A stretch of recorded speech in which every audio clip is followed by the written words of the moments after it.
শিক্ষায় নিয়োগ দুর্নীতি মামলায় ফের কেন্দ্রীয় এজেন্সির তৎপরতা। সাত সকালে অ্যাকশনে ইডি। শহর জুড়ে মোট 5টি ঠিকানায় একযোগে তল্লাশি অভিযান চালাচ্ছেন ইডির আধিকারিকরা, যার মধ্যে রয়েছে চেতলা, বাঙুর সহ 5টি জায়গা। সরাসরি কথা বলে নেব, আমাদের সঙ্গে রয়েছেন প্রতিনিধি প্রকাশ সিনহা। প্রকাশ, ঠিক কি কারণে, কোন কোন তথ্যের ভিত্তিতে এই 5টি জায়গায় এই মুহূর্তে তল্লাশি অভিযান চালাচ্ছেন ইডি আধিকারিকরা?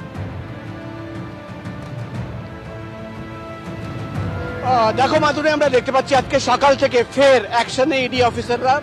শিক্ষা নিয়োগ দুর্নীতি মামলায় আজ সকাল থেকে 30 থেকে 40 জন অফিসাররা 5টি দলে ভাগ হয়ে 5টি জায়গায় পৌঁছে গেছেন। তারা রয়েছেন দক্ষিণ কলকাতার চেতলা এলাকায় পিয়ারি মোহন রায় রোডের একজনের বাড়িতে, যার বাড়িতে তারা ইতিমধ্যেই পৌঁছে গেছেন। তার নাম বিশ্বরূপ বোস। এবং স্থানীয় সূত্রের খবর, স্থানীয় বাসিন্দাদের সঙ্গে কথা বলে আমরা যেটা জানতে পারছি, বিশ্বরূপ বোস তিনি কিন্তু স্থানীয় তৃণমূলের নেতা এবং তার ট্রান্সপোর্টের ব্যবসা রয়েছে। শিক্ষা নিয়োগ দুর্নীতির সঙ্গে তার কি যোগসূত্র রয়েছে সেটা কিন্তু আমরা এখনোই জানতে পারছি না। কিন্তু আমরা যেটা দেখতে পারলাম যে ইডি অফিসাররা ইতিমধ্যেই চেতলার পিয়ারি মোহন রায় রোডের বিশ্বরূপ বোসের বাড়িতে প্রবেশ করেছেন। তারা রয়েছেন বাঙুর এলাকায়, লেক টাউনের বাঙুর এলাকায় এক ব্যবসায়ীর বাড়িতে ইডি আধিকারিকরা পৌঁছে গেছেন। এবং ইডি সূত্রের খবর আরো 3টি জায়গায়, অর্থাৎ মোট 5টি টিম আজকে সকাল থেকে ম্যারাথন তল্লাশি অভিযান চলছে। এই বাকি তিনটি টিম কোথায় রয়েছে সেটা এখনো আমরা জানতে পারিনি। আর কিছুক্ষণের মধ্যে পরিষ্কার হবে যে তারা কোথায় কোথায় রয়েছে। কিন্তু যেটা ইডি সূত্রের খবর, যে গত কয়েক মাস ধরে, তোমার মনে থাকবে প্রসন্ন রায়, তাকে যখন গ্রেফতার করা হয় তার প্রায় 400টি জায়গায় সম্পত্তি, এবং তারপর থেকেই কিন্তু ইডি তরফে দাবি করা হচ্ছিল যে কোটি কোটি টাকা, কয়েকশো কোটি টাকার কিন্তু লেনদেন হয়েছে, মানি লন্ডারিং হয়েছে।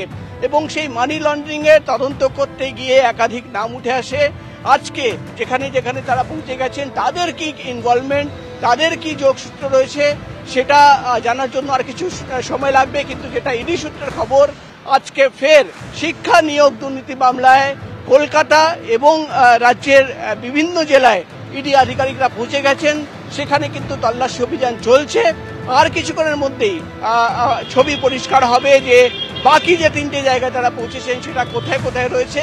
কিন্তু এই মুহূর্তে আমরা যে খবর পাচ্ছি, কলকাতার, দক্ষিণ কলকাতার চেতলা এলাকায় তারা রয়েছেন, লেক টাউন বাঙুরের একজন ব্যবসায়ীর বাড়িতে তারা রয়েছেন, আরো 3টি জায়গায় রয়েছেন। অর্থাৎ শিক্ষা নিয়োগ দুর্নীতি মামলায় সকাল থেকে আমরা দেখতে পাচ্ছি ইডি 30 থেকে 40 জন অফিসাররা কেন্দ্র বাহিনীর জওয়ানদের নিয়ে তারা কিন্তু তল্লাশি অভিযান শুরু করেছেন।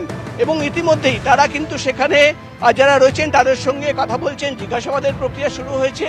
এবং তাদের হাতে যে সূত্র রয়েছে, তথ্য রয়েছে, সেটা সামনে রেখেই কিন্তু আজকের এই তল্লাশি অভিযান। এবং আমরা দেখলাম যে ইডির অফিসাররা আজকে সকালবেলা তারা কিন্তু সিজিও কমপ্লেক্সে পৌঁছে যান এবং সেখান থেকে 5টি দলে ভাগ হয়ে তারা কিন্তু 5টি জায়গা এখন পৌঁছে গেছেন, সেখানে তল্লাশি অভিযান চলছে। অবশ্যই এই তল্লাশি অভিযান থেকে কি কি তথ্য সামনে আসে সেদিকে আমাদের নজর থাকবে। এখনকার মতো ধন্যবাদ প্রকাশ তোমায়।